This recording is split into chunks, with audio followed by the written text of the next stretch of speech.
কবি শরণদের লেখা কবিতা দুর্গা আসে দুর্গা থেকে।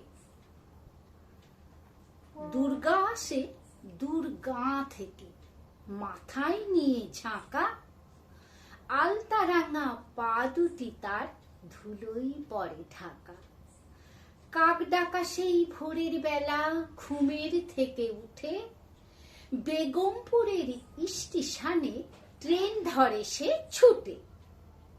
দুর্গা আসে দুর্গা থেকে, মাথায় নিয়ে ঝাঁকা, ঝাঁকায় থাকে উচ্ছে বেগুন বেলগোটা কয় পাকা। গায়ের মেয়ে মায়ের সাথে আসে 30 দিনই, হাজার লোকে বাজার তো যায়, কে আর তাকে চিনি।